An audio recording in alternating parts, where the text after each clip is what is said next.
والصلاة والسلام على أشرف الأنبياء محمد المرسلين وعلى آله وصحبه ومن تبعهم بإحسان إلى يوم الدين. فأعوذ بالله من الشيطان الرجيم. بسم الله الرحمن الرحيم. هو الذي أيدك بنصر الله بنصره وبالمؤمنين. அன்பிற்கினிய சகோதரர்களே, ஹுசைன் ரலியல்லாஹு அன்ஹு அவர்களுடைய வரலாறை நாம் இப்போது பார்த்து வருகிறோம். நேற்றைய தினம் கடைசியாக யஸீத் இப்னு முஆவியா அவருடைய ஹிலாஃபத்தில் மாற்று அபிப்பிராயம் கொண்ட ஹுசைன் ரலியல்லாஹு அன்ஹு அவர்களுக்கு எதிராக தன்னுடைய நிலைப்பாட்டை பதிவு செய்கிற விதத்தில் மதீனாவில் இருந்து புறப்பட்டு மக்காவை நோக்கி சென்றார்கள் என்பதையும், கூஃபாவாசிகளுடைய தொடர் முயற்சி அல்லது தொடர் வற்புறுத்தலின் காரணமாக மக்காவில் இருந்து புறப்பட்டு ஈராக்கிற்கு செல்லக்கூடிய அந்த தயாரான தருணத்தில் இருக்கும்போது விஷயத்தை கேள்விப்பட்டவுடன் இப்னு அப்பாஸ் ரலியல்லாஹு அன்ஹு அவர்கள் ஓடோடி வந்து ஒரு சில உபதேசங்களை செய்தார்கள் என்று பார்த்தோம். அதே போன்று அலி ரலியல்லாஹு அன்ஹு அவர்களுடைய இன்னொரு மனைவியின் மகனாக பிறந்த முஹம்மது இப்னு ஹனஃபியா, ஹுசைன் அலி அவர்களுடைய சகோதரர் முறை, அவரும் வந்து உபதேசம் செய்தார். ஆனால் இருவருடைய உபதேசத்தையும் மறுத்துவிட்டு தான் செல்லத்தான் போகிறேன் என்று தன்னுடைய திட்டவட்டமான முடிவை தெரிவித்தார்கள் என்பதை கடைசியாக பார்த்தோம். இப்போ இப்னு அப்பாஸ் ரலியல்லாஹு அன்ஹு அவர்களுடைய உபதேசத்தை தொடர்ந்து அப்துல்லா பின் உமர் ரலியல்லாஹு அன்ஹு ஒரு முயற்சியை செய்தார். காரணம், அடிமேல் அடி விழுந்தால் அம்மியும் நகரும் என்பார்கள். இந்த மாதிரி அன்றைக்கு அங்கே இருந்த மூத்த சஹாபாக்கள் எல்லோருமே அஹ்லுல் பைத்தின் மீது அன்பும் பாசமும் காட்டிக் கொண்டிருந்த அந்த சஹாபாக்கள் ஹுசைன் ரலியல்லாஹு அன்ஹு அவர்கள் எடுத்திருக்கிற இந்த விபரீதமான முடிவு தவறான முடிவல்ல, இந்த விபரீதமான முடிவால் ஏற்படக்கூடிய பின்விளைவுகளை அவர்கள் முன்கூட்டியே யோசித்து இப்படிப்பட்ட ஒரு பரிதாபகரமான சூழ்நிலைக்கு ஹுசைன் எக்காரணத்தை கொண்டு மாளாகிவிடக்கூடாது என்பதற்காக அப்துல்லா பின் உமர் ரலியல்லாஹு அன்ஹு ஓடோடி வருகிறார். அவர் எந்த சூழ்நிலையில் வருகிறார் என்றால், அப்துல்லா பின் உமர் ரலியல்லாஹு அன்ஹு ஹுசைன் இப்னு அலி ரலியல்லாஹு அன்ஹு கூஃபாவை நோக்கி ஈராக்கை நோக்கி அவர் புறப்படுவதற்கு 2 தினங்கள் இருக்கும்போது என்ன செய்கிறார்? ஓடி வருகிறார். நமக்கு நன்றாக தெரியும், இதே அப்துல்லா பின் உமர் ரலியல்லாஹு அன்ஹு அவர்கள் தான் முதலாக ஹுசைன் ரலியல்லாஹு அன்ஹு அவர்கள் எங்கிருந்து மதீனாவிலிருந்து மக்காவுக்கு போகும்போது மக்காவில் அவர்கள் உம்ராவை முடித்து விட்டு வந்து ஏற்கனவே உபதேசம் பண்ணிட்டாங்க. உண்மையிலேயே ஒரு கடமைக்காகத்தான் சொல்ல வேண்டும் என்று இருந்தால் அந்த கடமை முடிந்து போய்விட்டது. யாரு? ஹுசைன் ரலியல்லாஹு அன்ஹு அவர்களுக்கு உபதேசம் செய்வது அல்லது ஹுசைன் ரலியல்லாஹு அன்ஹு அவர்கள் எடுத்திருக்கிற விபரீதமான முடிவு நிச்சயம் ஹுசைன் அவர்களுடைய தரப்பினாலும் ஹுசைன் அவர்களாலும் எடுக்கப்பட்டிருக்க கூடாது என்பதில் எந்த அளவிற்கு உள்ளார்ந்த அக்கறை அந்த சஹாபாக்களுக்கு இருந்திருக்கிறது என்பதை நாம் இங்கே புரிய கடமைப்பட்டிருக்கோம். கடமைக்கு சொல்வதாக இருந்தால் ஒரு முறை, அதுவும் பிரயாணத்திலிருந்துதான் அவர் வருகிறார், வரும்போதே சொல்லியும் விட்டார், நீங்கள் எடுத்திருக்கிற முடிவு தவறு, நீங்கள் எடுத்திருக்கிற முடிவு விபரீதம் என்று. ஆனால் இங்கே இப்னு அப்பாஸ் ரலியல்லாஹு அன்ஹு அவர்கள் உபதேசம் செய்ததற்கு பிறகு மீண்டும் அவர் என்ன செய்கிறார்? மதீனாவிலிருந்து புறப்பட்டு மக்காவை நோக்கி செல்கிறார். திரும்ப ஒரு முயற்சி செஞ்சு பார்ப்போம். ஹுசைன் ரலியல்லாஹு அன்ஹு அவர்கள் இந்த கூஃபாவாசிகளின் பேச்சை கேட்டு ஏமாந்து விடக்கூடாது, நாளைய தினம் அவருடைய ரத்தம் வீணாக சிந்தப்பட்டு விடக்கூடாது என்பதற்காக ஓடுகிறார். ஓடி பிராங்காக ஒரு கேள்வி கேட்கிறார், எங்கே செல்கிறீர்கள் ஹுசைனே? உடனே அவர்கள் சொல்கிறார், ஈராக், நான் ஈராக்கிற்கு போகிறேன் அப்படின்னு சொல்லும் போதே என்ன செய்யறாங்க? கையில இருக்கிற அந்த நோட்டு புத்தகங்களை காட்டுகிறார். இந்த புத்தகங்கள் என்ன இருக்குது? கூஃபாவாசிகள் எழுதியிருக்கிற கடிதங்கள். நீங்கள் வந்தால் உங்களுக்கு பைஅ செய்வதற்காக இங்கே ஆயிரக்கணக்கான உறுப்பினர்கள் தயாராக இருக்கிறார்கள் அப்படிங்கிறதெல்லாம் காட்டுறாங்க. அதையெல்லாம் பார்த்து விட்டு அப்துல்லா பின் உமர் ரலியல்லாஹு அன்ஹு, ஹுசைன் நீங்கள் அங்கே போக வேண்டாம், ஹுசைன் நீங்கள் அங்கே போக வேண்டாம்.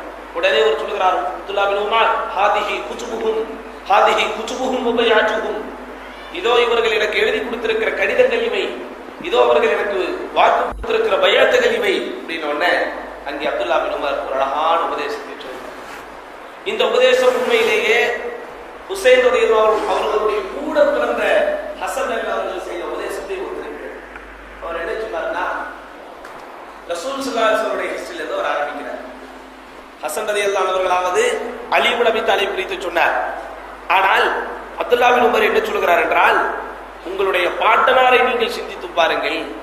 இன்னல்லாஹ ஹய்யர நபியஹு பைன துன்யா வல் ஆখিরা.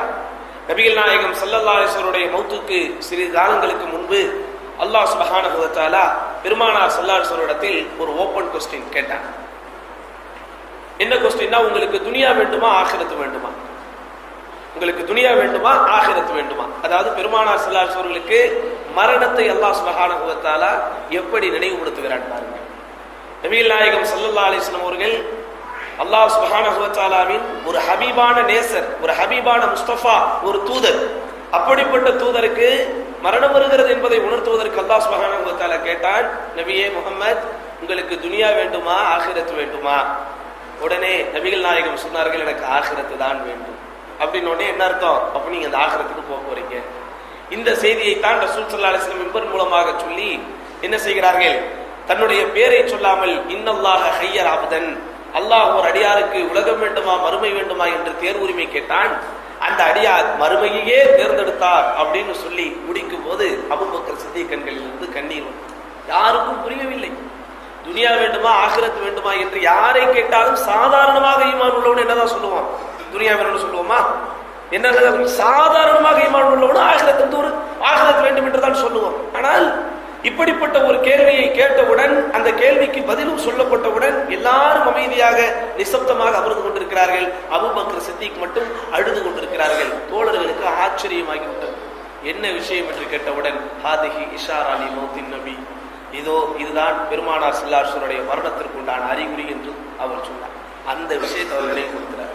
நினைவுபடுத்திட்டு ஃபக்தார் அல் ஆখিরা, உங்கள் பாட்டனார் முஹம்மது நபி ஸல்லல்லாஹு அலைஹி வஸல்லம் அவர்களுக்கு அல்லாஹ் துனியா வேண்டுமா ஆখিরাத் வேண்டுமா என்று கேட்டார். உலகம் வேண்டுமா மறுமை வேண்டுமா என்று கேட்டார். ஆனால் நபியோ எங்களுக்கு மறுமைதான் வேண்டும் என்று அதை தேர்ந்தெடுத்துக் கொண்டார். வ இன்னகும் புத்அத்தும் மின்ஹு, நீங்களும் அவருடைய ஒரு சதை கொண்டுதான். இப்படி அஹ்ல பைத் என்றால் பெருமானாரின் பேர குழந்தை என்றால் நீங்களும் அவர் வம்சாவளி. லா யலிஹா அஹதும் மின்கும் அஹதா, உங்களில் யாரும் அந்த துனியாவை, எந்த துனியாவை நபிகள் நாயகம் ஸல்லல்லாஹு அலைஹி வஸல்லம் வேண்டாம் என்று சொல்லிவிட்டார்களோ, எந்த துனியா தனக்கு ஆகாது என்று சொல்லிவிட்டார்களோ, அந்த துனியாவை அல்லாஹ்வின் தூதர் ஸல்லல்லாஹு அலைஹி வஸல்லம் அடையவில்லை. அவர்களின் குடும்பத்தில் இருக்கிற நீங்கள் யாரும் அடைய முடியாது. கொஞ்சம் யோசிச்சு பாருங்க. பெருமானார் ஸல்லல்லாஹு அலைஹி வஸல்லம் 23 ஆண்டு காலம் நபியாக வாழ்ந்தார். எத்தனை வருஷம்? 23 வருஷம் நபியாக வாழ்ந்தார்கள். இதில் சுமார் 13.5 ஆண்டு காலம் அல்லது 13 ஆண்டு காலம் தொடர் போராட்டம் மக்கா நகரில். அப்போ ஒரு சாதாரண பிரஜையாகத்தான் பெருமானார் ஸல்லல்லாஹு அலைஹி வஸல்லம் மக்காவில் இருந்தார்கள். தம்மை ஈமான் கொண்டிருக்கிற மக்களுக்கு ஒரு தலைவராக வேண்டுமானால் அவர்கள் இருந்திருக்கிறாமே தவிர ஒரு ஆட்சியை நடத்துகிற, அரசாங்கத்தை நடத்துகிற தலைவராக இருந்ததில்லை. மதீனாவில் என்ன ஆகிறது? சரித்திரம் அப்படியே தலைகீழாக மாறுகிறது. இங்கே 10 ஆண்டு காலம் நபிகள் நாயகம் ஸல்லல்லாஹு அலைஹி வஸல்லம் மதீனாவில் ஆட்சி தலைவராக, ஜனாதிபதியாக, மக்களுக்கு வழிநடத்துகிற இமாமாக, இறைவனிடத்திலிருந்து வஹியை பெறுகிற ரசூலாக, சுமார் 11 மனைவிகளுக்கு குடும்ப தலைவராக, அவுஸ் ஹஸ்ரஜ் என்ற இருக்கக்கூடிய பிரிவினர்களுக்கெல்லாம் ஒரு ஒற்றுமையையும் சகோதரத்துவத்தையும் ஏற்படுத்தக்கூடிய ஒரு தனிப்பட்ட தலைவராக நபிகள் நாயகம் ஸல்லல்லாஹு அலைஹி வஸல்லம் விளங்கினாலும், தன்னை ஒரு ஆட்சி தலைவர், தன்னிடத்தில் ஒரு ஆட்சி பொறுப்பு இருக்கிறது என்பதை எங்கேயுமே ரசூல் ஸல்லல்லாஹு அலைஹி வஸல்லம் பகிரங்கமாக சொல்லவே இல்லை. இன்னும் சொல்ல போனால் 10 ஆண்டு காலம் நபிகள் நாயகம் ஸல்லல்லாஹு அலைஹி வஸல்லம் மதீனாவில் செய்த தொடர் பிரச்சாரத்தின் விளைவு யமன் தேசத்திற்கு இஸ்லாம் போனது, ரோமாபுரியில் கொஞ்சம் இஸ்லாம் போனது, பாரசீகத்தில் கொஞ்சம் இஸ்லாம் போனது, அபிசீனியாவில் கொஞ்சம் இஸ்லாம் போனது, யமாமாவில் கொஞ்சம் இஸ்லாம் போனது, இன்னும் மதீனாவை சுற்றி இருக்கிற எல்லா கிராமங்களுக்கும் இஸ்லாம் போனது. ரசூலுல்லாஹ் ஹயாத்தோடு இருக்கும்போது உலகத்தில் யார் எந்த பூமியில் முஸ்லிமாக வாழ்ந்தாலும் எல்லாருக்கும் தலைவர் யாரு? ரசூலுல்லாஹ் தான். அப்படிப்பட்ட ரசூல் ஸல்லல்லாஹு அலைஹி வஸல்லம் ஒரு ஆட்சி தலைவர் ரீதியில் தன்னை நினைத்திருந்தால் ஒரு அரசு நிமித்த பயணமாக அந்த நாடுகளுக்கெல்லாம் போயிருக்கணுமா இல்லையா? ஒரு ஆட்சி தலைவர், உதாரணமாக இந்தியாவிற்கு ஒரு பிரதம மந்திரி இருக்கிறார் என்றால் அவர் டெல்லிக்கு மட்டும் சொந்தமானவர் அல்ல, அவர் எல்லா மாநிலத்திற்கும் சொந்தமானவர். தமிழ்நாட்டிற்கு ஒரு முதலமைச்சர் என்றால் அவர் சென்னைக்கு மட்டும் சொந்தமானவர் அல்ல, அவர் எங்க போனோம்? தமிழ்நாட்டில் இருக்கிற எல்லா மாவட்டங்களுக்கும் அவர் சொந்தமானவர். ஆனாலும் கூட நபிகள் நாயகம் ஸல்லல்லாஹு அலைஹி வஸல்லம் அவர்கள் உயிரோடு இருக்கும் போதே அவரை ஈமான் கொண்டு இருக்கிற மக்கள் உலகத்தின் ஆங்காங்கே சில பேர் இருந்தாலும் கூட ஒரு சில மாகாணங்கள் பெருமானாரின் கட்டுப்பாட்டுக்குள் முழுமையாக வரக்கூடிய ஒரு சூழ்நிலை இருந்தும் கூட நபிகள் நாயகம் சந்தேகம், தான் ஒரு ஆட்சி பொறுப்பில் இருக்கிறேன் என்பதை மட்டும் மக்கள் உணர்ந்து கொள்ளக்கூடிய விதத்தில் ஒரு அரசாங்க பயணத்தையோ ஒரு அரசு நிமித்தமான பயணத்தையோ அங்கிருக்கக்கூடிய ஆட்சியாளர்களிடத்தில் பேச்சுவார்த்தையோ அப்படியெல்லாம் பெரிதாக செய்யவில்லை. அவர்களுடைய வேலையோடு வேலையாக இது நடந்ததை தவிர தன்னை ஒரு ரசூலுல்லாஹ் என்றுதான் அவர்கள் முற்படுத்தினார்களே தவிர இமாமுன் லின்னாஸ் மனித குலத்திற்கு வழிகாட்டி என்றுதான் முற்படுத்தினார்களே தவிர அங்கிருக்கிற மக்களுக்கு தான் ஒரு ஹலீஃபா, தான் ஒரு ஆட்சி தலைவர் என்று முற்படுத்தவில்லை. இதை என்ன செய்யறாரு அப்துல்லா பின் உமர் யாருக்கு ஹுசைனுக்கு ஞாபகப்படுத்துறார். இப்படித்தானா உங்க பாட்டனாருக்கு துனியா வேண்டுமா ஆகிரத் வேண்டுமா? நபிகள் நாயகம் ஸல்லல்லாஹு அலைஹி வஸல்லம் மகள் யுத்தத்தின் போது அங்கிருக்கக்கூடிய பாறாங்கல்லை அடித்து உடைக்கும் போது கூட என் உம்மத் அதை ஆடுவார்கள் என்றுதான் சொன்னார்களே தவிர நான் ஆளுவேன் என்று சொல்லவில்லை. என்ன செஞ்சாங்க நபிகள் நாயகம் ஸல்லல்லாஹு அலைஹி வஸல்லம்? அந்த சஹாபாக்கள் சில பேர் அந்த கற்பாறையை அந்த பாறாங்கல்லை உடைக்க முடியாமல் திணறிய போது தான் சம்பட்டியை வாங்கி ஓங்கி ஒரு அடி அடிக்கிறார்கள். அடிக்கும் போது அந்த கற்கள் அந்த பாறாங்கல் சுக்குனராக உடைகிறது.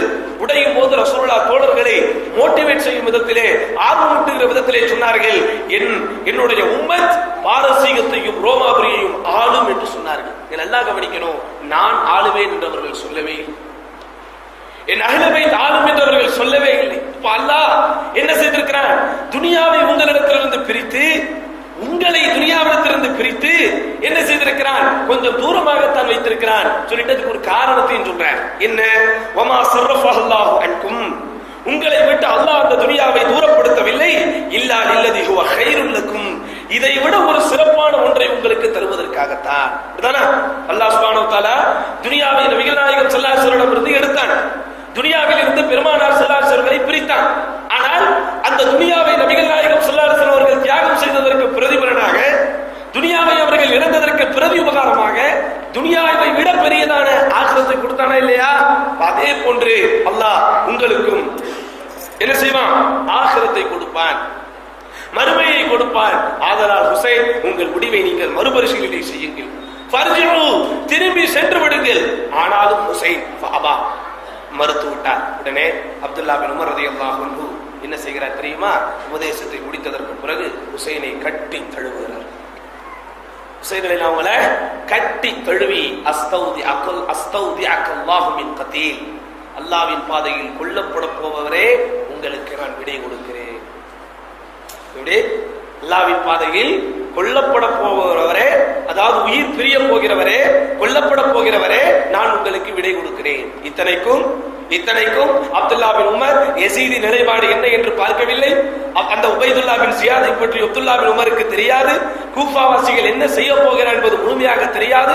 இருந்தாலும் ஒரு மேதை, ஒரு மார்க்க மேதை, ஒரு ஞானி, நபிகள் நாயகம் ஸல்லல்லாஹு அலைஹி வஸல்லம் இருந்து சுன்னாவை முழுமையாக பெற்றவர் தன்னுடைய அனுபவத்தை வைத்து சொல்கிறார், நீங்கள் ஏமாற்றப்பட்டு கொல்லப்படத்தான் போகிறீர் என்று பகிரங்கமாகவே ஹுசைன் அவர்களுக்கு சொல்கிறார். நீங்கள் போனால் உங்கள் உயிர் பிரியத்தான் போகும் என்று. அப்போதும் அவர் கேட்கவில்லை, அவர் முடியவே முடியாது என்று போகிறார். இப்பதான் ஒரு முக்கியமான ஒரு திருப்புமுனை நடந்தது. என்ன திருப்புமுனை? ஹுசைன் ரலியல்லாஹு அன்ஹு இதுக்கப்புறமா உஷாரா இருக்கலாம், ஆனா அப்பவும் ஆவல். உங்களுக்கு தெரியும், மக்கா நகரில் இருந்து, மதீனாவில் இருந்து மக்காவை நோக்கி ஹுசைன் ரலியல்லாஹு அவர்கள் புறப்பட்டு செல்லும் போது அவரோட போனவர் யாரு? அப்துல்லா பின் சுபைர். அதாவது யசீதிற்கு எதிரான ஹிலாஃபத்தில் பகிரங்கமாக கருத்தை பதிவு செய்தவர்களில் இருவர் ஹுசைன் ரலியல்லாஹு அன்ஹு, அப்துல்லா பின் சுபைர். மற்றவங்களும் செஞ்சாங்க, ஆனால் ஜமாத்து வேணும், சண்டை சச்சரவுகள் நமக்கு இடையில் ஏற்படக்கூடாது என்பதற்காக பையத் தந்து விட்டார்கள். ஆனால் பையத் தராமல் பகிரங்கமாக யசீத் இப்னு முஆவியாவின் ஹிலாஃபத்தை எதிர்த்து மக்கா மதீனாவில் இருந்து இரவோடு இரவாக மக்காவிற்குள் தஞ்சம் புகுந்தவர்கள் இருவர். ஒன்று ஹுசைன் இப்னு அலி, இன்னொன்று யார்? அப்துல்லா பின் சுபைர். ஆனா அப்துல்லா பின் சுபைர் அவர்களை ஹுசைன் ரலியல்லாஹு அவர்கள் அழைத்து செல்லும் போது யசீதிற்கு எதிரான ஒரு நிலைப்பாட்டை தான் எடுக்கிறோம் என்று சொன்னார்களே தவிர கூஃபாவாசிகளை பற்றி சொல்லவில்லை. ஈராக்கிற்கு நாம் போகிறோம் என்று சொல்லவில்லை.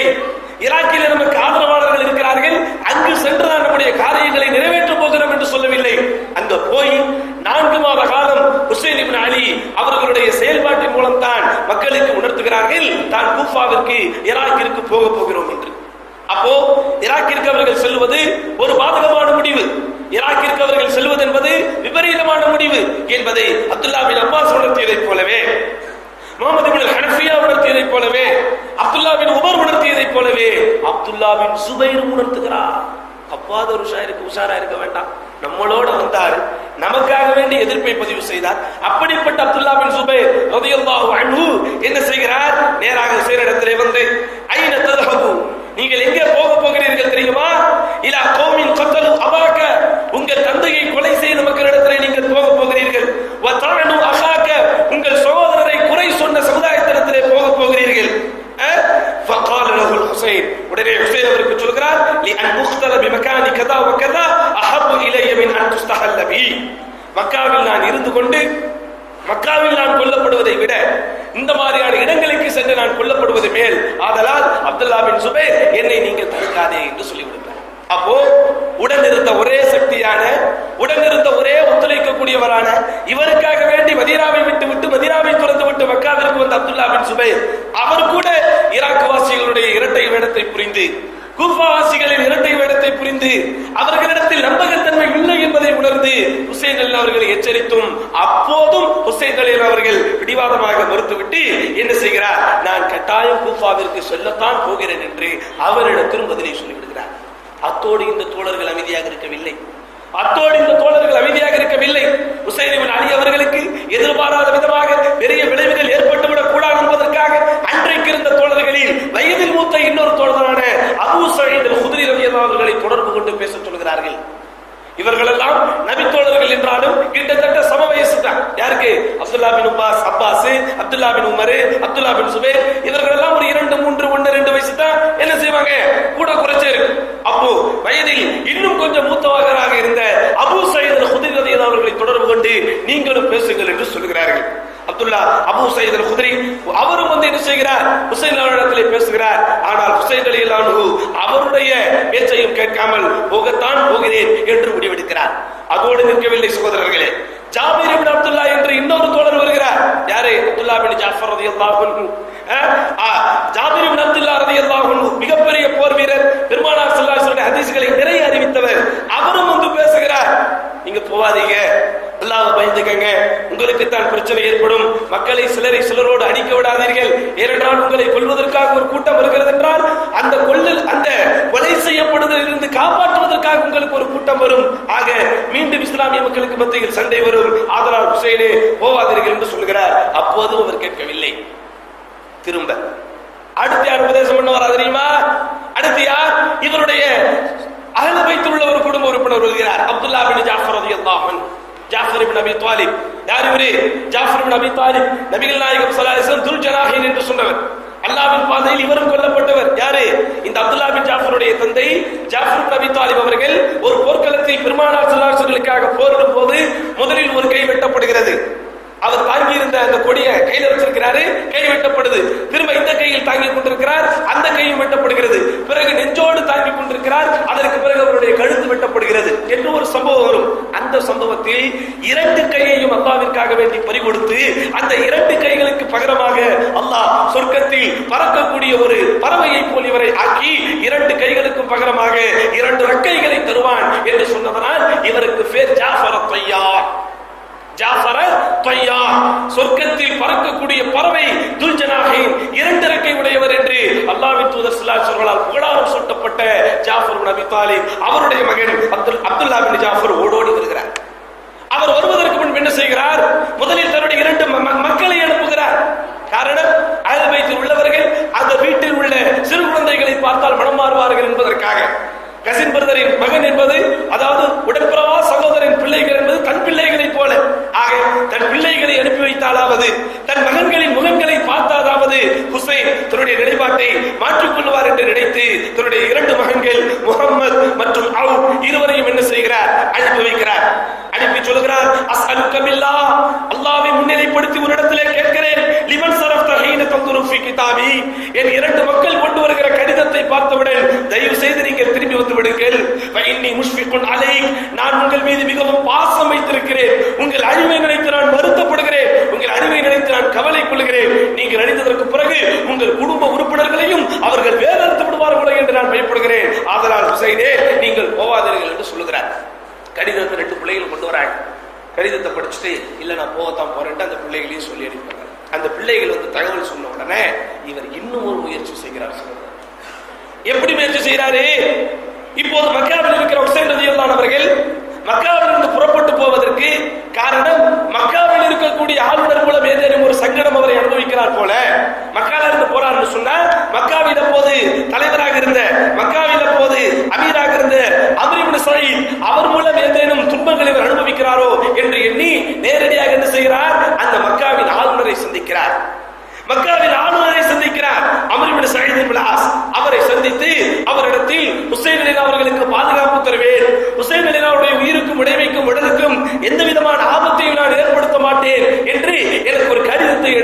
போகிறார்கள். அதாவது இவருக்கு விவரம் தெரியாது. கூஃபாவிற்கு ஈராக்கிற்கு அவர்கள் போகிறார்கள் என்பது கூஃபாவாசிகளுடைய கடிதங்களை வைத்து தான் போகிறார் என்கிற விஷயத்தை அவர் நினைக்காமல், ஒருவேளை மக்காவில் இருந்து புறப்பட்டு போவதற்கு காரணம் மக்காவில் ஏதேனும் அந்த ஆளுநரின் மூலம் நெருக்கடிக்கு அவர் ஆளாக்கப்படுகிறாரோ, மக்கள் இருக்கக்கூடிய ஆளுநரின் மூலம் ஏதேனும் பிரச்சனைகளுக்கு ஆளாக்கப்படுகிறாரோ என்று நினைத்து என்ன செய்கிறார், மக்காவின் ஆளுநரிடத்தில் நேரடியாக சென்று ஒரு கடிதத்தை கேட்கிறார். அவர் சொன்ன பதில பாருங்க, சுப்ஹானல்லாஹ். அவர் சொன்ன பதில பாருங்க. யஸீதின் খিলাফத்திலே, யஸீத் இப்னு முஆவியாவின் ஆட்சியில் ஒரு அரசாங்கத்தில் அங்கம் வகிக்கக்கூடியவராக இருந்தாலும் கூட, மக்கா நகரின் முழு பொறுப்பும் முழு கட்டுப்பாடும் தன் ஆதிக்கத்தின் கீழ் இருந்தாலும் கூட, அஹ்ல பைத்தின் மீது அவர் வைத்திருக்கிற பாசத்தை பாருங்கள். கடிதம் கேட்க வந்தவரிடத்தில் ஒரே வார்த்தை சொல்லி விடுகிறார், ஜாஃபர், அப்துல்லா பின் ஜாஃபர், கடிதத்தின் வாசகத்தை நீங்களே எழுதுங்கள். எப்படி? எந்த கடிதத்தை நீ என்கிட்ட கேட்கிறீங்களோ, எந்த கடிதத்தை இடத்தில் கேட்கிறீர்களோ, கடிதத்தின் வாசகத்தை நீங்களே எழுதுங்கள். நான் கையெழுத்து போட்டு என்னுடைய முத்திரையை பதித்து நான் கடிதத்தை தருகிறேன். பாருங்க, யஸீத் இப்னு முஆவியாவின் ஆட்சியில் இருக்கிற ஆளுநர்களாகட்டும், பொதுமக்களாகட்டும், சஹாபாக்களாகட்டும், தாபியீன்களாகட்டும், ஏன் அந்த காலத்தில் வாழ்ந்த சின்ன குழந்தைகள் கூட ஆகட்டும், ஹுசைன் இப்னு அலி ரலியல்லாஹு அவர்களுக்கு எதிராக பாதிப்புகள் ஏற்பட்டு விடக்கூடாது என்பதை எவ்வளவு அழுத்தமாக இருந்திருக்கிறார்கள் பாருங்கள். உடனே அப்துல்லா பின் ஜாஃபர் தானே தன் கைப்பட இந்த அம்ர் இப்னு ஸயீத் இப்னு அல்-ஆஸ், மக்காவின் மன்னர், மக்காவின் அமீர் எழுதியதை போல ஒரு கடிதத்தை எழுதுகிறார். என்ன எழுதுகிறார்? இன்னி அஸ்அலுல்லாஹ், அல்லாஹ்வை முன்னிலைப்படுத்தி கேட்கிறேன், அடிமை பாதையில் நீங்கள் போய் கொண்டிருக்கிறீர்களே, அதிலிருந்து அவன் உங்களை மீட்டெடுக்க வேண்டும் என்று, இப்போது உங்களுக்கு வந்திருக்கிற யோசனையில் இருந்து உங்களுக்கு நல்ல வழியை அவன் காட்ட வேண்டும் என்பதற்காக, பலகனி அண்டகது தவச்சஹத இலல் இராக், ஈராக்கிற்கு நீங்கள் போகிறீர்கள் என்கிற செய்தி எனக்கு வந்திருக்கிறது. இன்னி உஇதுக பில்லாஹி மினஷ் ஷிகாக், பிளவை நீங்கள் ஏற்படுத்தி விடக் கூடாது என்பதை வைத்து நான் அல்லாஹ்விடம் பாதுகாவல் தேடுகிறேன். இன்னி அகாஃபு அலைக ஃபீஹில் ஹலாக், அந்த பாதையிலேயே உங்கள் மரணம் வந்து விடுமா என்று நான் பயப்படுகிறேன் அப்படின்னு சொல்லிட்டு என்ன செய்கிறார், இவர் அனுப்பியதை போல, யாரு இந்த லெட்டரை எழுதி கேட்டு வாங்கி வாசகம் அமைத்து கையெழுத்து வாங்குறது பூரா இந்த அப்துல்லா பின் ஜாஃபர். ஆனால் இந்த அப்துல்லா பின் ஜாஃபர் தான் செய்ததாக இதை காட்டிக் கொள்ளாமல், தான் செய்தால் ஏதோ குடும்ப பாசம் என்று அவர் நினைத்து விடுவார், தான் செய்தால் ஏதோ தன் மீது இருக்கக்கூடிய சொந்த பந்த பாசம் என்று அவர் நினைத்து விடுவார். அப்படி நினைச்சிடக்கூடாது. அரசாங்கமே இவருக்கு எதிராக இல்லை அப்படிங்கிற ஒரு சூழ்நிலையை உருவாக்குவதற்காக, யஸீதின் அரசாங்கம் உங்களுக்கு ஆதரவாகத்தான் இருக்கிறது, உங்கள் மீது அன்புதான் வைத்திருக்கிறது அப்படிங்கிறத காட்டுவதற்காக இந்த கடிதத்தை அவர் எழுதி கொடுத்து தான் கொண்டு வருவதை போல நேரடியாக என்ன செய்கிறார், இந்த அப்துல்லா பின் ஜாஃபர் ரலியல்லாஹு அன்ஹு அவர்கள் ஹுசைன் ரலியல்லாஹு அவர்களிடத்திலே கொண்டு வந்து கொடுக்கிறார்கள். ஆனால் ஹுசைன் இந்த வேண்டுகோளையும் மறுத்து விடுகிறார். சுப்ஹானல்லாஹ், இதையும் மறுத்து விடுகிறார். நான் போகத்தான் போகிறேன் என்று பிடிவாதமாக இருக்கிறார். அடுத்து ஒரு சில தாபியீன்கள் ட்ரைப்படுகிறார்கள், ஒரு சில தாபியீன்கள் முயற்சி செய்கிறார்கள், இன்னும் ஒரு சில நபித்தோழர்கள் முயற்சி செய்கிறார்கள். இப்படி முயற்சி செய்தவர்களில் இன்னொரு நபித்தோழர் யார் என்றால் அபூ வாக்கித் அல்-லைஸி ரலியல்லாஹு அன்ஹு. ஹதீஸ்களை அதிகம் அறிவித்தவர், அபூ ஹுரைரா ரலியல்லாஹு அன்ஹுவோடு ஒரு நீண்ட பழக்க வழக்கமுடையவர். இந்த நபித்தோழரும் நேரடியாக போய் பேசுகிறார். ஒருவேளை இந்த உலமாக்கள் சர்க்கிள்ல யாராவது ட்ரை பண்ணா எப்படிதான் யோசிச்சிருக்கிறாங்க பாருங்க. நிர்வாகிகளை வச்சு பேசியிருக்கிறாங்க, பொதுமக்களை வச்சு பேசியிருக்கிறாங்க, வயதில் மூத்தவர்களை வச்சு பேசியிருக்கிறாங்க. அதே போன்று இப்போது ஆலிம்கள் சர்க்கிள் உலமாக்களை வச்சு பேசுறார் அபூ வாக்கித் அல்-லைஸி. அவர் மிகப்பெரிய ஞானி, மிகப்பெரிய மேதை, அவரை அனுப்பி பேசுகிறார்கள். அப்போதும் அதை என்ன செஞ்சாரு, முடியாதுங்கிறார். அடுத்து இன்னொரு முயற்சி, சரி பெண்களை அனுப்பி பேசியாவது ஹுசைன் தெரிந்து விடுவார். எப்படி பெண்களை அனுப்பி பேசினாலாவது ஹுசைன் தன்னுடைய கருத்திலிருந்து திரும்பி விடுவார் என்று நினைத்து உம்ரா பின்த் அப்துர் ரஹ்மான் இப்னு ஹாரிஸ் என்கிற நபித்தோழரின் மகள், நபிகள் நாயகம் ஸல்லல்லாஹு அலைஹி வஸல்லம் காலத்திலே அப்துர் ரஹ்மான் இப்னு ஹாரிஸ் என்ற ஒரு பிரபலமான நபித்தோழர் இருந்தார். அவருடைய மகள் உம்ரா என்று சொல்லப்படக்கூடிய அந்த பெண்மணி என்ன செய்கிறார்கள், ஒரு கடிதம் எழுதுகிறார்கள். தன் பெயரை போட்டு கடிதம் எழுதுகிறார்கள். என்ன எழுதுகிறார்கள், ஹுசைன் அவர்களே, நீங்கள் எடுத்த முடிவில் கொஞ்சம் மாற்றம் செய்யுங்கள், நீங்கள் ஜமாத்தை கொஞ்சம் பற்றி பிடித்துக் கொள்ளுங்கள், உங்களுக்கு முன்வாழ்ந்தவர்களுக்கு ஏற்பட்ட அதே ஒரு மரணம் உங்களுக்கு ஏற்பட்டு விடக்கூடாது, உங்கள் தந்தை கொல்லப்பட்டதை போல், உங்கள் அண்ணன் கொல்லப்பட்டதை போல் நீங்களும் கொல்லப்பட்டு விடக்கூடாது என்கிற எண்ணத்தில் அந்த கடிதத்தை எழுதுகிறார்கள். அந்த கடிதத்திற்கு என்ன செய்யல, அவர் பதில் தரல. உடனே இந்த உம்ராவை பெற்றெடுத்த தன் மகன் எழுதிய கடிதத்திற்கு எந்த பதிலும், எந்த ரியாக்ஷனும், எந்த சாதகமான ஒரு முடிவையும் ஹுசைன் இப்னு அலி தராததை பார்த்த இவர் என்ன செய்கிறார், அபூபக்கர் இப்னு அப்துர் ரஹ்மான் அவர் கலந்துரையாடல் செய்கிறார். நேரா போறாரு, போய் ஹுசைன் இடத்தில் அமர்கிறார். பார்த்தவுடன் அவருக்கு கண்களில் இருந்து கண்ணீர் வருகிறது.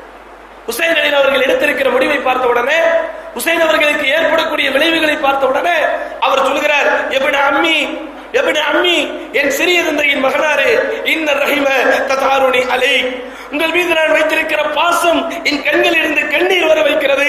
வமா அத்ரி கைஃபான இந்த கஃபின் நஸீஹாலக, நான் உங்களுக்கு ஒரு உபதேசம் செய்தால் அந்த உபதேசத்தை நீங்கள் எப்படி எடுத்துக்கொள்வீர்கள் என்று எனக்கு தெரியவில்லை என்று சொன்னவுடன் உடனே ஹுசைன் அவர்கள் சொல்கிறார்கள், நீங்கள் என் நல விரும்பி என்பது எனக்கு தெரியும், நீங்கள் என் மீது அன்பு வைத்திருப்பவர் என்பது எனக்கு தெரியும், நீங்கள் என் மீது வைத்திருக்கிற அன்பிலும் பாசத்திலும் எந்த விதமான கலப்படமும் இல்லை என்பது எனக்கு தெரியும், நீங்கள் சொல்ல வந்ததை சொல்லுங்கள் என்று சொல்லுகிறார்.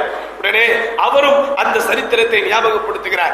அலியின் ஆட்சி காலத்தின் போது அந்த ஈராக் வாசிகள் செய்த அந்த தகுதித்தங்களை நினைவுபடுத்துகிறார்.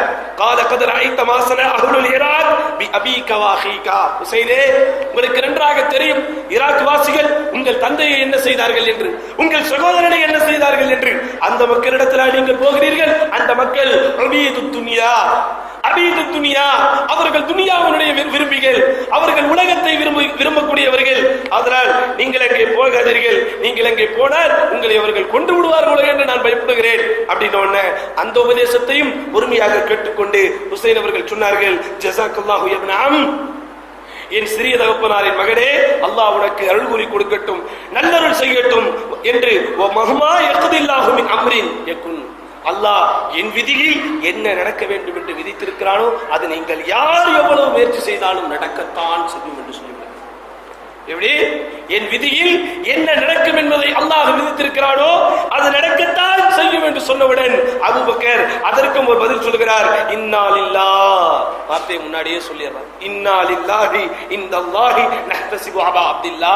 ஹுசைன் அவர்களுடைய இன்னொரு பேர் அபு அப்துல்லா. அபு அப்துல்லாவே, உங்கள் விஷயத்தில் என்ன நடக்கும் என்பதை நாங்கள் அல்லாஹ்விடத்திலேயே ஒப்படைத்து விடுகிறோம், அல்லாஹ்வே போதுமானவன் என்று சொல்லுகிறார். அதற்கு பிறகு சகோதரர்களே, ஒரு கவிஞரை விட்டு பேச வைக்கிறார்கள். எதையும் அவங்க விடல.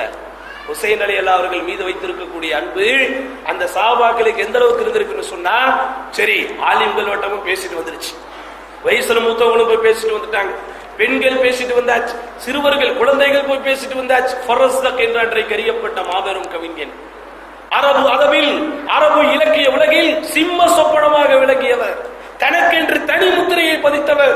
இன்றைக்கு கூட அரபு மொழியின் உயர் கல்விக்கு உயர் படிப்புக்கு அவர் எழுதியிருக்கக்கூடிய இலக்கிய புத்தகங்கள் தான் சப்ஜெக்ட், ஃபரஸ்தக் என்று சொல்லுவார்கள். அந்த ஃபரஸ்தக் என்கிற கவிஞர் ஹுசைன் அவர்களை சந்திக்கிறார்.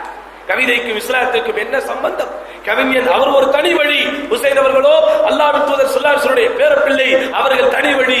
ஆனாலும் இந்த ஃபரஸ்தக் அஹ்ல பைத்தில் உள்ள அந்த ஆசையின் காரணத்தினால் நேரடியாக சஃபாஹ் என்று சொல்லப்படக்கூடிய ஒரு இடத்திற்கு வந்து ஹுசைன் அவர்களிடத்திலே பேசுகிறார். என்ன சொல்கிறார் தெரியுமா? அன்த ஹப்புன் நாஸி இலன் நாஸ், மக்களிடத்தில் மக்களால் மக்களை அதிகம் நேசிக்கப்படக்கூடியவர்கள் நீங்கள் தான். கவிதை வரியிலே சொல்றார். ஆனால் இறைவனை நாட்டம் என்பது வானத்தில் இருக்கிறது. பனு உமையாக்களிடத்திலே வாழ்க்கை இருக்கிறது என்று அவர் சொல்லுகிறார். அதாவது விதி என்பது அல்லாஹ்விடத்தில் இருக்கிறது, உங்களை நேசம் என்பது மக்களிடத்தில் இருக்கிறது, உங்களுக்கு எதிரான வாக்கள் படுமையாக்களிடத்தில் இருக்கிறது. அதனால் கொஞ்சம் நீங்கள் நிதானமாக முடிவெடுங்கள் என்று சொன்னவுடன் அவர் சொல்லிவிடுகிறார், இல்லை நான் போகத்தான் போகிறேன் என்று அவரும் சொல்லிவிடுகிறார். இப்படி இத்தனை பேருடைய உபதேசங்கள் அங்கே நடந்தும் கூட, இவ்வளவு பேர் ஹுசைன் அவர்களை சந்தித்து மீண்டும் மீண்டும் பேச்சுவார்த்தை நடத்தியும் கூட ஹுசைன் அவர்கள் பிடிவாதமாக இருந்து விட்டார்கள். நான் கூஃபாவிற்கு செல்லத்தான் போகிறேன், அங்கு இருக்கிற மக்களை அழைத்துக் கொண்டு யசீதிடத்தில் பேசத்தான் போகிறேன். அவரும் யசீதிடத்திலே போர் செய்ய வேண்டும் என்கிற நோக்கத்தில் அல்ல. யசீத் பையத் பொறுப்பை, யசீத் மக்களிடத்திலே பையத்தை பெற்று கலீஃபாவாக இருப்பதற்கு தகுதியானவர் அல்ல, அதை நான் உலகத்தில் சென்று பேசத்தான் போகிறேன் என்று அங்கே ஒரு முடிவெடுக்கிறார். இங்கே சகோதரர்களே, ஹுசைன் இப்னு அலி ரலியல்லாஹு அவர்கள் எடுத்திருக்கிற முடிவை, ஒரு பிடிவாதமான முடிவை, எல்லா சஹாபாக்களும் முடிவை மாற்றுங்கள், அதற்கு இது தக்க தருணம் அல்ல, மக்கள் உங்களை நேசிக்கிறார்கள் என்று தான் சொன்னார்களே தவிர, குர்ஆன் சுன்னா அடிப்படையில் நீங்கள் எடுத்திருக்கிற முடிவு, ஷரியத்தினுடைய அடிப்படையில் நீங்கள் எடுத்திருக்கிற முடிவு ஒரு பாரதூரம் என்று யாரும் சொல்லவில்லை. சரி, ஹுசைன் இப்னு அலி அல்லாஹ்வின் தூதர் ஸல்லல்லாஹு அலைஹி வஸல்லம் பேரப்பிள்ளை தானே, இவர் இப்படிப்பட்ட ஒரு பிடிவாதமான முடிவை எடுத்திருக்கிறார் என்றால், இவருக்கு ஆலோசனை சொன்னவர்கள் ஏன் ஹுசைன் இப்னு அலி எடுத்த முடிவின் பக்கம் வரவில்லை? உண்மையிலேயே ஹுசைன் மீது எல்லாத்துக்கும் ஆசை இருக்குது, எல்லாருக்கும் அன்பு இருக்குது. ஹுசைன் இப்னு அலி அவர்கள் மீது எல்லோரும் அன்பை வைத்திருக்கிறார்கள். ஹுசைன் இப்னு அலி அவர்களுக்கு எந்த விதமான பெண் விளைவும் ஏற்பட்டு விடக்கூடாது என்பதில் இவ்வளவு அக்கறை காட்டக்கூடியவர்கள் எல்லாம் ஏன் ஹுசைன் இப்னு அலி எடுத்திருக்க அதே முடிவு எடுத்திருக்க கூடாது? யஸீத் இப்னு முஆவியாவின் அந்த கிலாஃபத்தை ஏன் அங்கீகரித்தார்கள்? யஸீத் மீது உள்ள பயத்தின் காரணத்தினாலா? யஸீதிடத்தில் இருக்கக்கூடிய ராணுவத்தை பயந்தா? யஸீதிடத்தில் இருக்கக்கூடிய ஆட்சியை கண்டா? 40 ஆண்டு கால அரசியல் பின்புலத்தை கொண்டிருக்கிற முஆவியாவின் வாரிசு என்பதை கண்டா? இல்ல. இங்கதான் ஒரு விஷயத்தை நாம் புரிந்து கொள்ள வேண்டும். இஸ்லாமிய ஃபிக்ஹில் அந்த கல்வி கலைக்களஞ்சியத்தில் ஆட்சி பொறுப்பு என்று வரும்போது அதில் ஒரு சில விஷயங்கள் இருக்கிறது சகோதரர்களே. ஃபுகஹாக்கள், மார்க்க மேதைகள் தங்களுக்கு இடையில் பேசக்கொண்டு அவர்களுடைய புத்தகங்கள் எழுதி வைத்திருக்கிற ஒரு விஷயம் தௌலியத்துல் மஃப்ரூத் அனில் அஃதல். தௌலியத்துல் மஃப்தூல் என்றால் என்ன? ஒரு ஊரில் 2 பேர் இருக்கிறார். ஒருவர் மிகச் சிறந்தவர், இன்னொருவரோ அவரை விட சிறப்பில் குறைவானவர். இப்போது அந்த ஊருக்கு தலைமை பொறுப்பை தருவதற்கு தகுதி வாய்ந்தவர் யாரு? சிறப்பானவரா சிறப்பில் குறைந்தவரா என்றால் ஷரியத் என்ன சொல்லுகிறது? சிறப்பானவர் தான். ஆனால் ஒரு சில சூழ்நிலைகளுக்கு, ஒரு சில சந்தர்ப்பங்களில் சிறப்பானவர், தகுதியில் உயர்ந்தவர் இருக்கக்கூடிய அதே நேரத்தில் சிறப்பில் கொஞ்சம் குறைந்தவரை என்ன செய்யலாம்? தகுதிக்கு, ஆட்சி பொறுப்புக்கு முன்னிலைப்படுத்தலாம். உதாரணமாக பாருங்களேன், நபிகள் நாயகம் ஸல்லல்லாஹு அலைஹி வஸல்லம் சொல்கிறார்கள். என்ன சொல்றாங்க? இன்னி லபாசு ரஜுல வ அதமன்ஹு அஹப்பு இலைய மின்ஹு. நான் ஒரு இடத்திற்கு பொறுப்பாளராக ஒரு மனிதரை அனுப்புகிறேன். ஆனால் என்னால் அனுப்பப்படக்கூடிய அந்த மனிதரை விட நான் நேசிக்கிற மனிதரை நான் விட்டு விடுகிறேன். ஏன்? வலக்கின் லஅல்லஹு யகூனு ஐகல ஐனன் வ அஷத்த பஸா. ஏனென்றால் நான் விரும்புகிறவரை விட்டுவிட்டு இவரை விட நான் அதிகம் விரும்பாத ஒருவரை ஏன் அனுப்புகிறேன் என்றால், இவரை விட ஐகது ஐனா, அவர் அதிகமாக கண்விழிப்பதற்கு சக்தி உடையவர், அஷத்து பாசா, அதிகமான கஷ்டங்களை தாங்கிக் கொள்ளக்கூடிய தகுதி வாய்ந்தவர். உதாரணமா, ஒருத்தர் இபாதத்தில் பேணுதலாக இருக்கிறார், மார்க்க அறிவில் அல்ஹம்துலில்லாஹ் மிதமின்றி இருக்கிறார், இறைவனை அஞ்சக்கூடிய விஷயத்தில் அல்ஹம்துலில்லாஹ் சிறந்த முத்தகியாக இருக்கிறார், தான தர்மம் செய்யக்கூடிய விஷயத்தில் தாராளமாக நடந்து கொள்கிறார். இன்னொருவரோ வணக்க வழிபாட்டில் கொஞ்சம் பேணுதல் இல்லாமல் இருக்கிறார், இறைவனை அஞ்சுகிற விஷயத்தில் கொஞ்சம் அப்படியும் இப்படியுமாக இருக்கிறார். ஆனால் ரசூலுல்லாஹ் என்ன சொல்கிறார்கள் என்றால், ஒரு குறிப்பிட்ட இடத்திற்கு நான் அனுப்புகிறேன் என்றால் அந்த இடத்திற்குண்டான தகுதி சிறப்பை வைத்து மட்டுமல்ல, அதற்கென்று இருக்கக்கூடிய சூழ்நிலையை கருத்தில் கொண்டுதான். ஒரு பெரிய ஆலிம், ஒரு பெரிய அறிஞர் என்பதற்காக ஆபரேஷன் செய்வதற்கு அவரை விட்டு விடுவோமா? ஒரு பெரிய மார்க்க மேதை, மிகப்பெரிய இமாம் என்பதற்காக விமானத்தை ஓட்டுங்கள் என்று பொறுப்பை கொடுத்து விடுவோமா? அப்படி அல்ல. மார்க்கத்தில் சிறப்பு என்பது, மார்க்கத்தில் பேணுதல் என்பது, இறையச்சம் என்பது வேறு, பொறுப்பு கோருவது என்பது வேறு. ஹுசைன் இப்னு அலி, அப்துல்லா பின் உமர், அப்துர்ரஹ்மான் இப்னு அபி பக்கர், அப்துல்லா பின் சுபைர், ஜாஃபர் இப்னு அப்துல்லா பின் ஜாஃபர், இவர்கள் எல்லோரும் தகுதியின் அடிப்படையில், இஸ்லாத்தில் முந்தி வந்திருக்கிறார்கள் என்கிற அடிப்படையில், இஸ்லாத்திற்காக தியாகம் செய்தவர்கள் என்கிற அடிப்படையில் யாரை விட சிறந்தவர்கள் தான்? யஸீதை விட சிறந்தவர்கள் தான். ஆனால் ஆட்சி பொறுப்பு என்று வரும்போது 40 ஆண்டு கால பின்புலம் கொண்ட முஆவியாவை நேரடியாக பார்த்து வளரக்கூடிய யஸீத், இவர்கள் எல்லோரையும் விட ஆட்சி நுணுக்கங்கள் அதிகம் தெரிந்திருக்க வாய்ப்பு இருக்குதா இல்லையா? பாப்பா பெரிய மன்னருங்க, 40 வருஷம் ஆட்சி செய்து கொண்டிருக்கிறார், 40 வருடங்கள் தந்தையை ஒரு மகன் பார்த்து கொண்டே இருக்கிறார் என்றால் இவருக்கு ஆட்சி பொறுப்பை பற்றி அதிக ஞானம் இருக்குமா?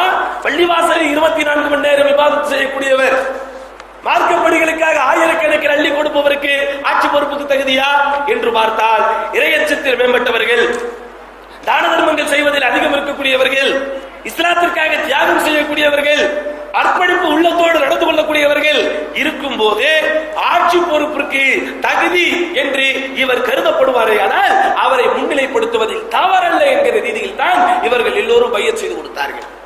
இன்னொரு விஷயத்தை பாருங்க, நபிகள் நாயகம் ஸல்லல்லாஹு அலைஹி வஸல்லம் வரலாறு, பெருமானார் ஸல்லல்லாஹு அலைஹி வஸல்லம் அவர்கள் என்ன செய்திருக்கிறார்கள்? காலித் இப்னு வலீத் இஸ்லாத்தை ஏற்கிறார்.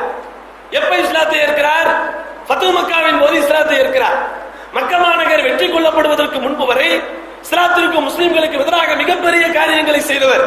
நேற்றைய உரையில் நான் உங்களுக்கு குறிப்பிட்டேன், பெருமானார் ஸல்லல்லாஹு அலைஹி வஸல்லம் தலையிலும் பள்ளியிலும் காயம் ஏற்படுவதற்கு காரணகர்த்தாவாக இருந்தவர். ஆனால் இதே காலித் இப்னு வலீத் இஸ்லாத்திற்கு வந்ததற்கு பிறகு நபிகள் நாயகம் ஸல்லல்லாஹு அலைஹி வஸல்லம் இந்த காலிதை தான் அவர் கலந்து கொண்ட எல்லா போர்க்களங்களிலும் தளபதியாக அனுப்பினார்.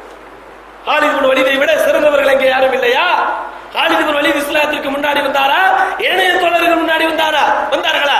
ஆனாலும் காலித் இப்னு வலீத் இந்த நுணுக்கத்தில் தேர்ச்சி பெற்றவர், போர்க்கலையில் தேர்ச்சி பெற்றவர் என்பதை உணர்ந்த நபிகள் நாயகம் ஸல்லல்லாஹு அலைஹி வஸல்லம் காலித் இப்னு வலீதை என்ன செய்கிறார்கள்? முன்னிலைப்படுத்துகிறார்கள். இன்னும் சொல்ல போனால் காலித் இப்னு வலீதுக்கு எந்த பொறுப்பை கொடுத்தார்களோ அதே பொறுப்புக்கு தன்னை நியமிங்கள் என்று அபூதர் என்கிற நபி தோழர் வாயை திறந்தே கேட்கிறார். இத்தனைக்கும் இந்த அபூதர் என்கிற நபி தோழர் யார் தெரியுமா? இஸ்லாத்திற்காக வேண்டி மிகப்பெரிய தியாகம் செய்தவர், ஆடம்பரத்தை விரும்பாதவர், அல்லாஹ்வின் பாதையில் எல்லாத்தையும் அள்ளி கொடுத்தவர். இந்த அபூதர் காலித் இப்னு வலீத் அவர்களுக்கு கொடுக்கப்படக்கூடிய அந்த முக்கியத்துவம் தனக்கு தரப்பட வேண்டும் என்கிற எண்ணத்தில் நபிகள் நாயகம் ஸல்லல்லாஹு அலைஹி வஸல்லம் இடத்திலே யா ரசூலல்லாஹ் எனக்கு பொறுப்பை தாருங்கள் என்று வாயை விட்டே கேட்டுட்டார். தனக்கும் வணக்க வழிபாடுகிற விஷயத்தில் இருந்து, மார்க்கத்தின் பேணுதலில் இருந்து காலித் இப்னு வலீதை விட இவர்தான் மிகவும் மேம்பட்டவர் என்பது ரசூலுல்லாஹ்வுக்கே தெரியும். அப்போ ரசூல் ஸல்லல்லாஹு அலைஹி வஸல்லம் சொல்றாங்க, அபூதர் அவர்களே, நீங்க நல்ல மனிதர் தான், ஆனால் உங்களிடத்தில் சில பலகீனம் இருக்கிறது.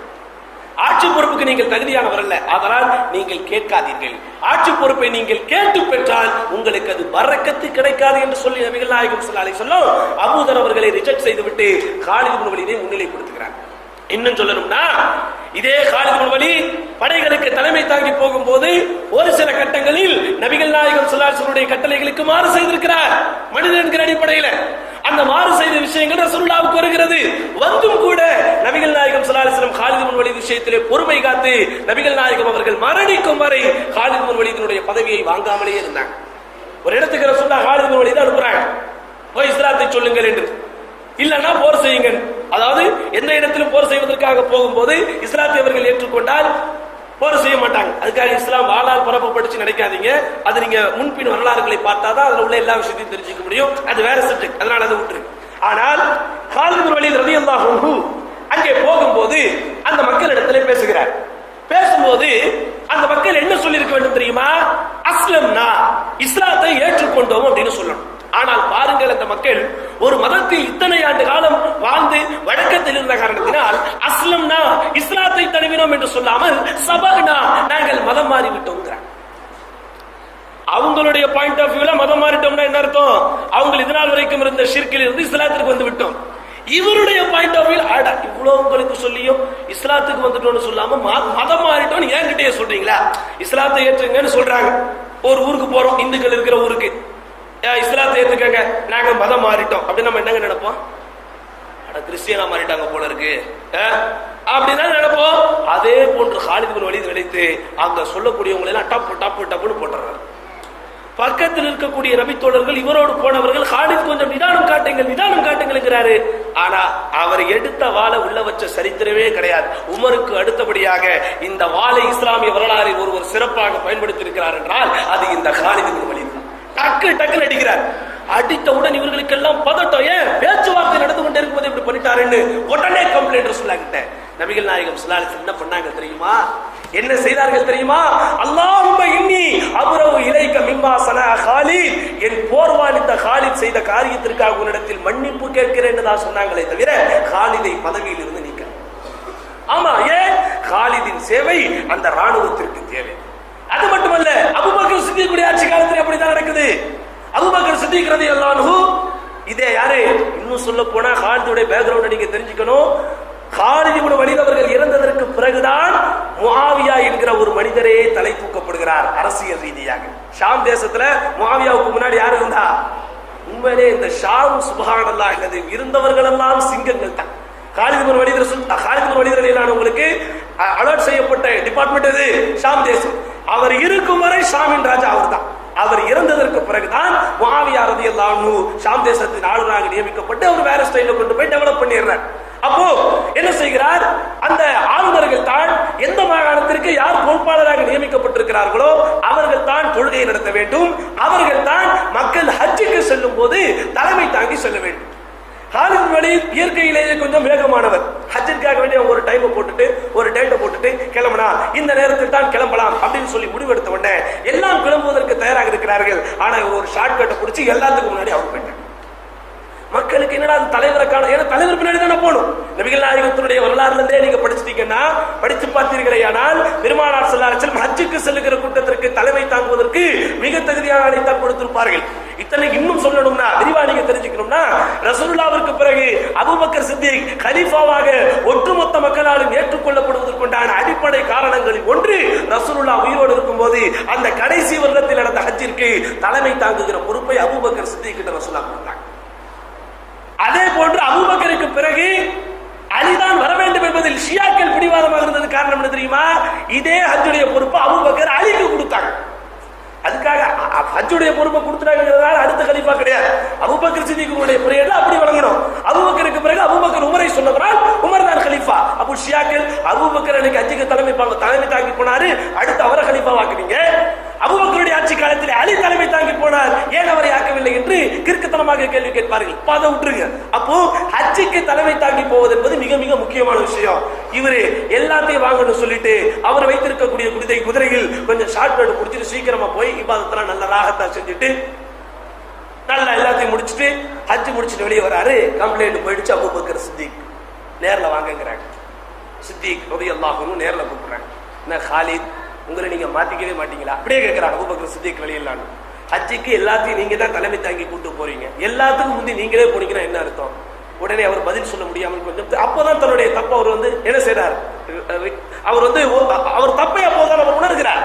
இதை அவர் தவறு என்று நினைக்கவில்லை. அவர் என்ன நினைச்சாரு, அப்படி டேட் போட்டு இப்படி போங்க, நம்ம இன்ஸ்ட்ரக்ஷன் மட்டும் தான் நம்ம வேலை, உடன் இருந்து கூடயே போயிட்டு கூடயே வருது, நான் என்ன பொண்டாட்டி பிள்ளையா கூட்டு போறேன்னு கூட அவர் நினைச்சிருக்கலாம். அப்புறம் என்ன செய்யறாரு, இப்படி உடனே இதை கூட இருந்த ஒரு சில நபித்தோழர்கள், குறிப்பாக ஒரு கட்டத்தில் உமர் இப்னு கத்தாபை அபூபக்கரிடத்திலே காலித் இப்னு வலீதை பற்றி வரக்கூடிய புகாரை எடுத்து சொல்லி காலிதை பொறுப்பிலிருந்து தூக்குங்கிறாங்க. உமர் சொன்னாங்க, உமர் ரலியல்லாஹு சொன்னார்கள். நமக்கு தெரியும் அபூபக்கரின் கிலாஃபத்தின் போது உமர் எந்த ஆலோசனை சொன்னாலும் அபூபக்கர் நிராகரிக்க மாட்டார். உமர் சொன்ன ஆலோசனையில் ஒன்றை அபூபக்கர் நிராகரித்திருக்கிறார் என்றால் அது இந்த காலித் இப்னு வலீதை பணியிலிருந்து தூக்குகிறது தான். இது மட்டும் இல்ல, இதே காலித் இப்னு வலீத் அபூபக்கர் சித்திக்குடைய ஆட்சி முடிந்து உமருடைய ஆட்சி வருகிறது.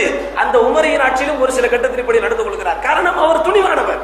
அவர் ஆரம்பத்திலிருந்தே ஒரு குறிப்பிட்ட அடிப்படையில் வளர்ந்து விட்ட காரணத்தினால் இபாதத்தில் பேணுதலானவர், அதெல்லாம் மாற்றுக்கிறது கிடையாது. ஒரு சில நிர்வாக ரீதியான முடிவில் கொஞ்சம் ஓவர் டேக் செஞ்சு போகக்கூடியவர். அப்ப இந்த செய்தி வந்த உடனே ஒரு கட்டத்தில் என்ன செய்கிறார்கள் தெரியுமா? Umar ibn Khattab Abu Ubaida பின் ஜர்ராஹ் ரலியல்லாஹு அவர்களை பேரை முன்மொழிந்து இன்றிலிருந்து ஷாம் தேசத்திற்கு பொறுப்பாளர் காலித் நீங்க இல்ல, இவர் தான் அப்படிங்கறது யார்கிட்ட சொல்லி அனுப்புறாரு தெரியுமா?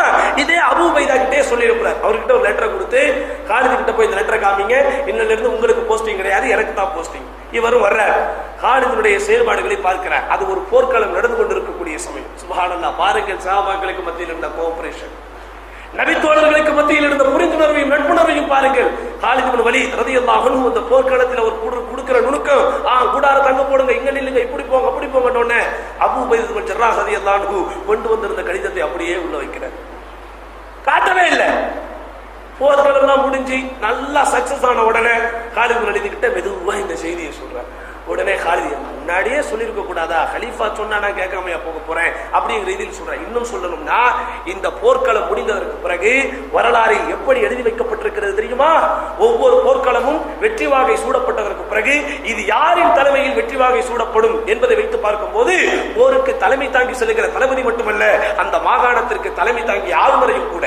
அப்போ ஆளுநராக ஆக்டிங்காக செயல்பட்டவர் காலித் இப்னு வலீத், அபிஷியலாக செயல்பட்டவர் அபூ உபைதா பின் ஜர்ராஹ் போது இந்த ரெண்டு பேருடைய பேரை போட்டுத்தான் அந்த நாடு வெற்றி கொள்ளப்பட்டது என்று வரலாற்று ஆய்வாளர்கள் பதிவு செய்து வைத்திருக்கிறார். இன்னொரு கட்டத்தில் இதே மாதிரி தூக்குறாங்க. அப்போ காலித் இப்னு வலீத் தெளிவாகவே சொல்லிவிடுகிறார்கள், நான் உமருக்காக போராடவில்லை, அல்லாஹ்வுக்காக போராடுகிறேன் என்று சொல்லிடுறாங்க. உடனே ஒரு கட்டத்தில் சரியாக இந்த போர்க்களங்கள் முடிந்ததற்கு பிறகு காலித் இப்னு வலீத் அவரிடத்தில் இருந்த ஏகப்பட்ட திறமைகளை உமர் உணர்ந்து அல்லாஹ்விடத்தில் மன்னிப்பு கேட்கிறார். யா அல்லாஹ், காலிதை நான் நீக்கியதற்காக உன்னிடத்திலே மன்னிப்பு கேட்கிறேன் உமர் இப்னு கத்தாப் அவர்களே சொன்னார். அப்ப இதன் மூலம் இஸ்லாமிய அறிஞர்கள் என்ன விளங்குகிறார்கள்? ஆட்சி பொறுப்பு என்று வரும்போது மார்க்கத்தில் பேணுதல், இஸ்லாத்திற்கு முந்தி வந்தவர்கள், மார்க்கத்திற்காக அர்ப்பணித்தவர்கள், கோடிக்கணக்கில் அல்லாஹ்வின் பாதையில் பொருளில் செலவு செய்தவர்கள், இப்படிப்பட்ட நற்குணங்கள் ஒரு பக்கம் இருந்தாலும் ஆட்சி பொறுப்புக்கு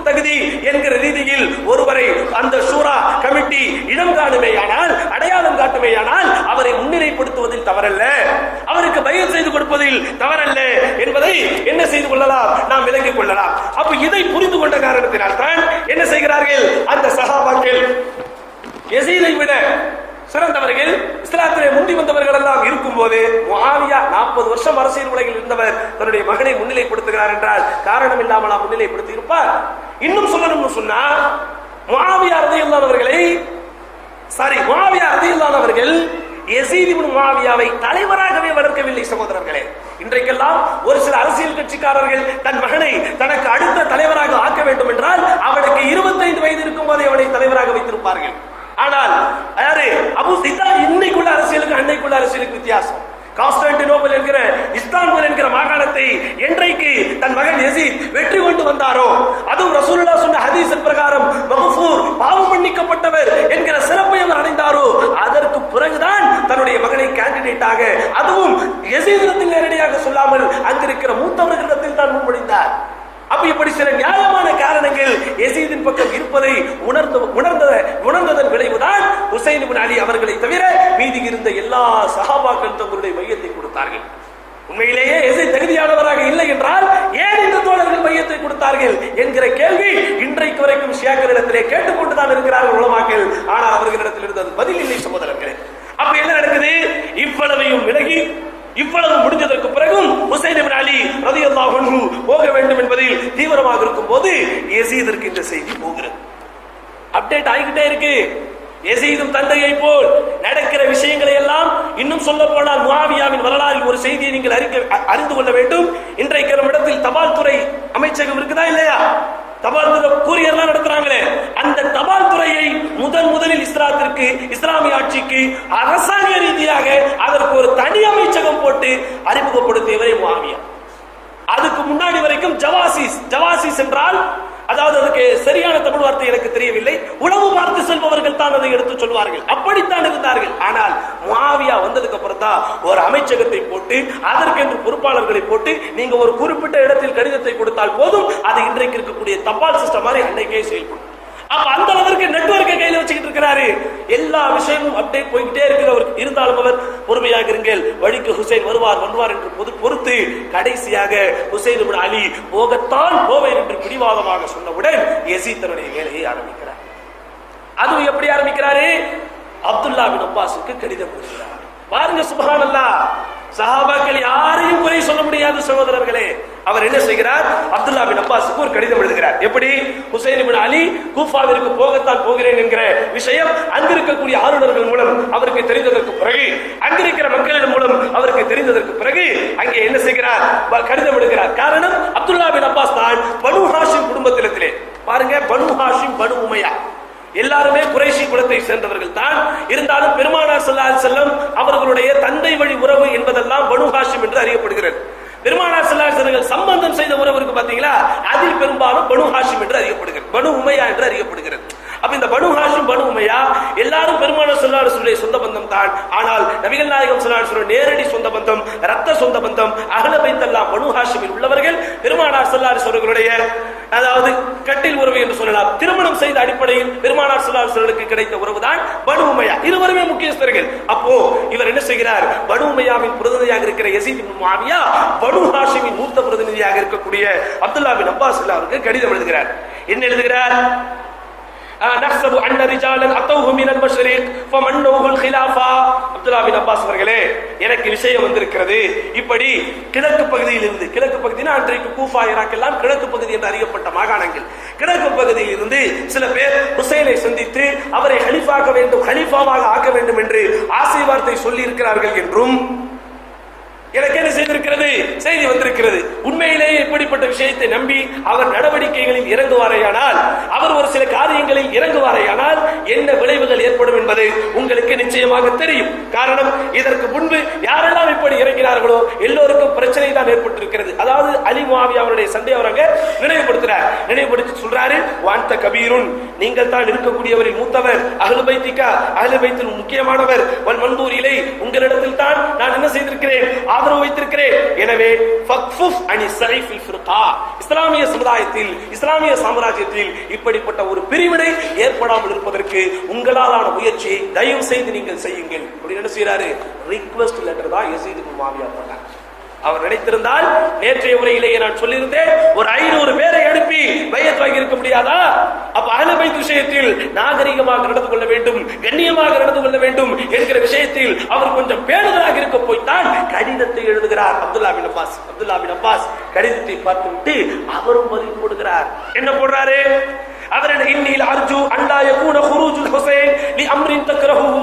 நீங்கள் விரும்புவதை போலவே நானும் ஒரு பின்விளைவுகளை ஏற்படுத்தக்கூடிய விதத்தில், இஸ்லாமிய உலகில் ஒரு பிரச்சனை ஏற்படுத்தக்கூடிய விதத்தில் ஹுசைன் புறப்பட்டு போகக்கூடாது என்றுதான் நான் நினைக்கிறேன்.